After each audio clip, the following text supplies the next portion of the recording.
everyone. Hello students. How are you there? Okay, before we start, I'm going to tell something about myself first. My name is Alejandro Bulan Jr. and it's on the screen. And but my parents and my friends call me Abu because it's my nickname. And I am below 37 years old and I'm still young, right? And I'm your teacher for this subject, TLE or Technology and Livelihood Education. And welcome to the world of agricultural crops productions. Let's start. Okay, class. Again, our topic for today is all about the agricultural crops production. And don't forget about my name, Alejandro Bulan Jr. LPT, as your teacher in TL subject. Alright, let's start. The lesson 1 is use of farm tools and equipment. Now, what comes into your mind when you hear the word farm tools and equipment? Very good. Alright, when we say farm tools and equipment, these are the equipment and tools that we are going to use when it comes to farming. Okay? The learning outcome number 1 is how to select and use farm tools. So, hindi lang tayo basta magtatanim or magpa-farming without knowledge of farm tools. Alright, the objectives of these subjects, we have to define the words tool, farm, farm tool, and the hand tools. And then, of course, we have to identify the different kinds of hand tools. And in the last one, if you had already a knowledge about different kinds of hand tools, we are going to draw or sketch a kind of hand tools used in gardening. But before we go further in our main topic, we have to define also the following terms. The first one is the tool. What is tool? Tool is any device or implements used to carry out mechanical functions, whether manually or by a machine. In other words, there are two types of tool. Meron siyang machine tools, and manual tools. So, yung mga manual tools, ito yung mga tools that gagamit natin by hands. Yung mga light tools. And then the machine, ito naman yung used by the machine kung mga heavy na yung work. And then next is farm. What is farm? Farm is an area of land and its buildings used under one management for growing crops and rearing animals. So, pag sinabi naman natin farm, ano na nasa isip natin? Isa siyang may mga animals and may mga plants, vegetables or fruits. Okay, next, farm tools. What is farm tools? Farm tools, these are used in land preparation. So, before we start for farming, dapat all the tools for farm or all the tools needed for farm should be organized or naka-prepare na siya lahat. And then next, the hand tools. Hand tools, like what I said a while ago, these are objects that are usually light and are used without the help of animals and machineries.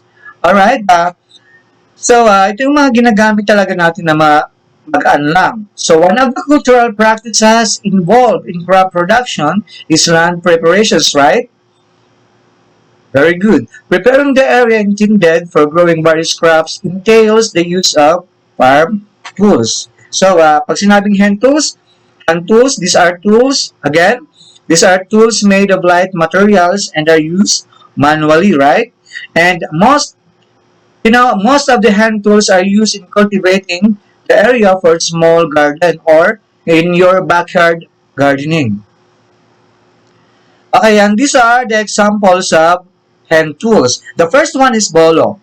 Okay, what is bolo? Do you have bolo in your home? Very good. So, bolo it is used for cutting tall grasses and weeds and chopping branches of trees. So, kung yung garden mo in your backyard gardening o garden, matataas na yung mga grasses niya, dapat ang gagamitin ng pangputol doon ay yung bolo. But nowadays, meron na tayong very easy to cut the grasses, yung mga machine. Yan, that is the bolo. Next is the crowbar. What is crowbar? Alright, when we say crowbar, it is used for digging big holes and for digging out big stones and stumps. You know, class, I used to have an experience when I was in my province in Samar. Uh, because that time I don't have any idea about the tools for farming. Meron kaming bukid doon. Meron siyang ano doon na malaking holes or butas na lupa. And then what I did is pinasok kong kamay ko doon. Hindi ko na-expect na may snake pala doon. Nakagat ako that time. So don't ever use your hands if you are digging big holes. Kasi meron tayong crowbar. That is the crowbar. So crowbar, meron siyang pa-curve and straight. So ginagamit din siya for digging the big stones and stumps. Next is pick mattock. What is pick mattock? Pick mattock is used for digging canals, breaking hard topsoil, and for digging up stones and tree stumps. Ginagamit siya, ito yun. So, meron tayo sa bahay niyan, I'm sure. So, yung kanyang upper part,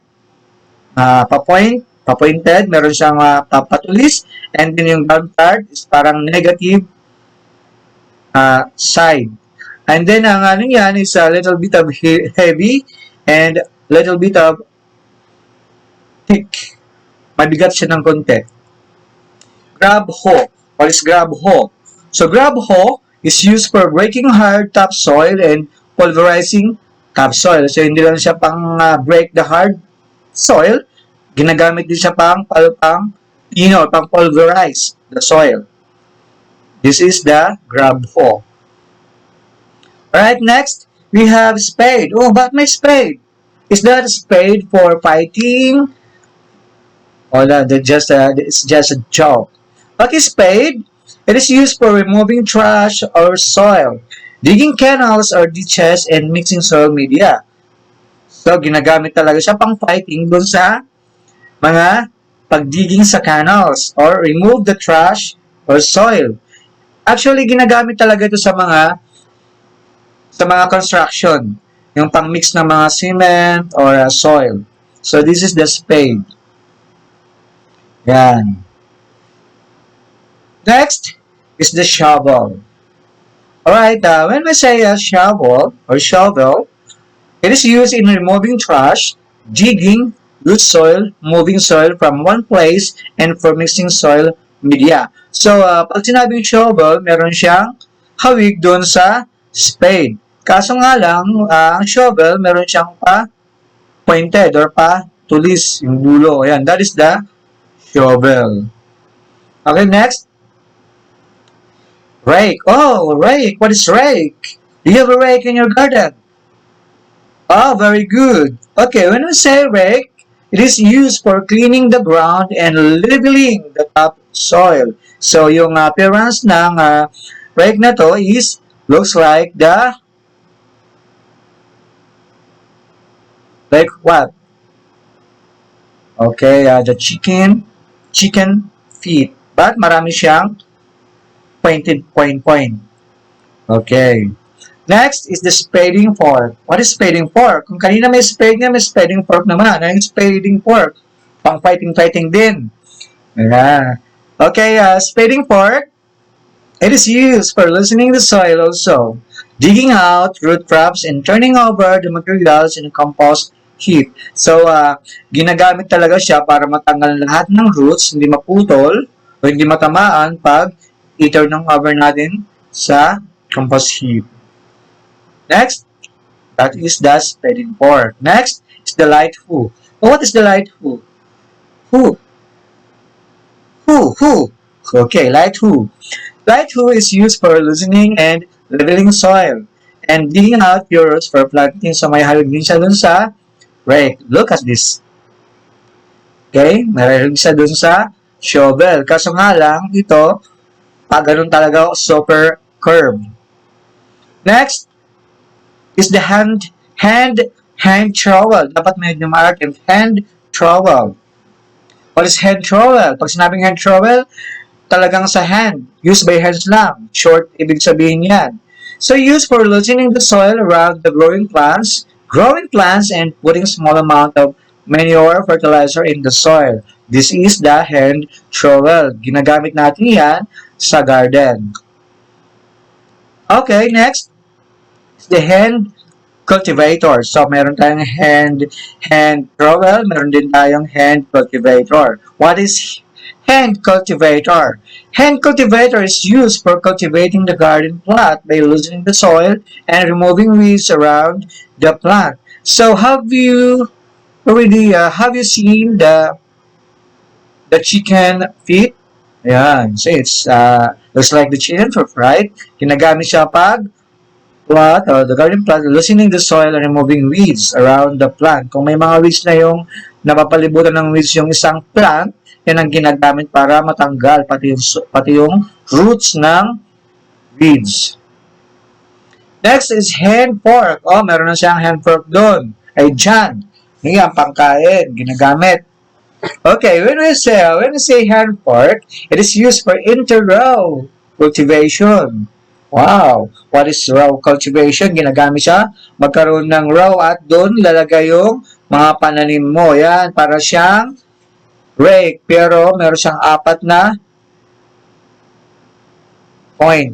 Yan, para na siyang hand fork. Kaya is hand fork yan, sorry. Okay, next.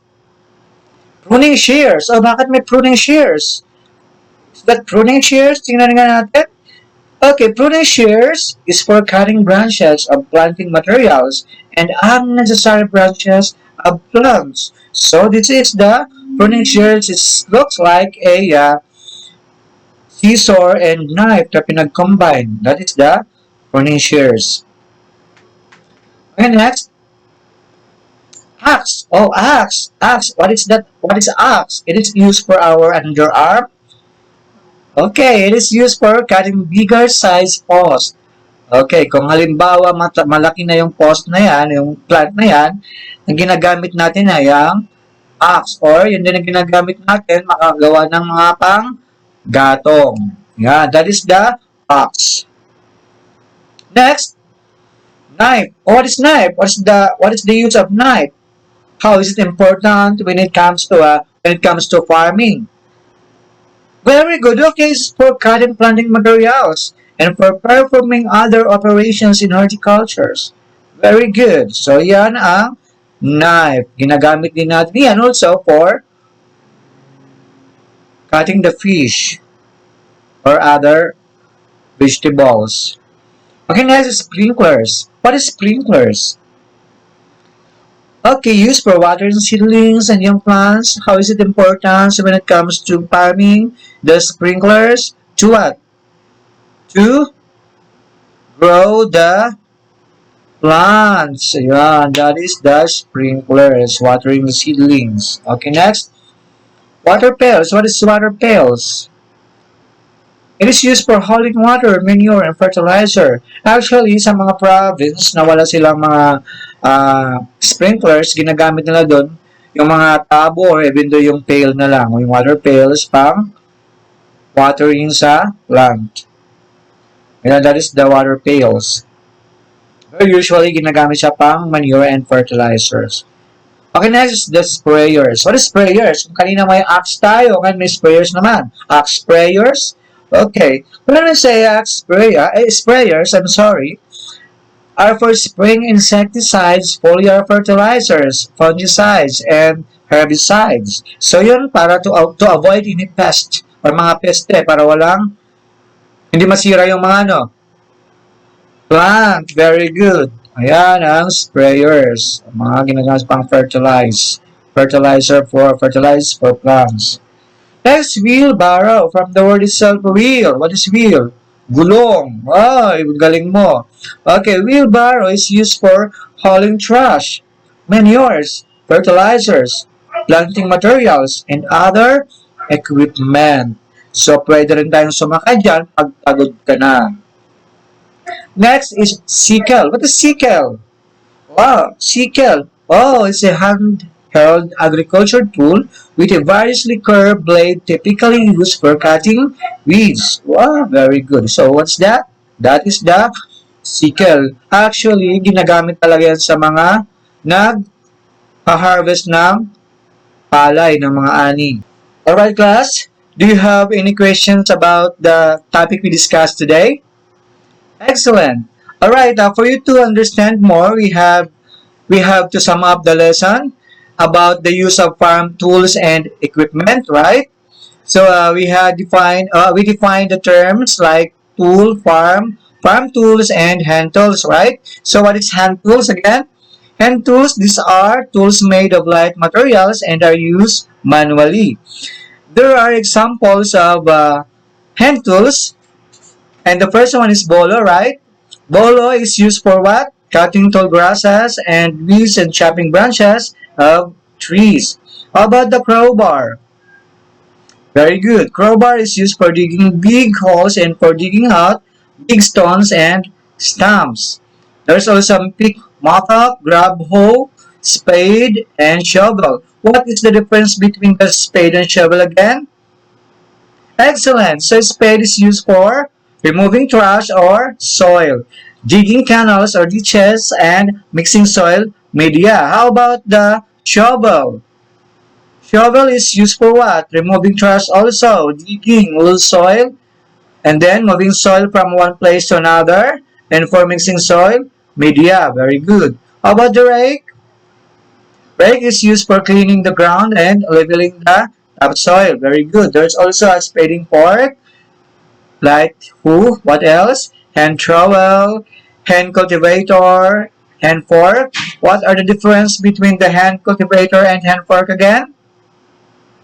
Excellent. Hand cultivator is used for what? Cultivating the garden plot by loosening the soil and removing weeds around the plant. And then the hand fork is used for inter-row cultivation. There's also pruning shears, axe, knife, sprinklers, water pails, what else? Sprayers, wheelbarrow, and what else? Sickle. What is sickle? Oh, class, what is sickle again? Correct. Sickle is a handheld agricultural tool with a variously curved blade typically used for what? Cutting weeds. Very good. All right, class. The technical know-how on the safety measures in the use of farm tools, as well as their care and maintenance, require appropriate knowledge and skills. It help, it also helps prevent farm workers from any untoward accidents and prolong the lifespan of the various farm facilities. So, class, what are you going to do now is to draw or sketch hand tools that you use in gardening based on our topic that we discussed today.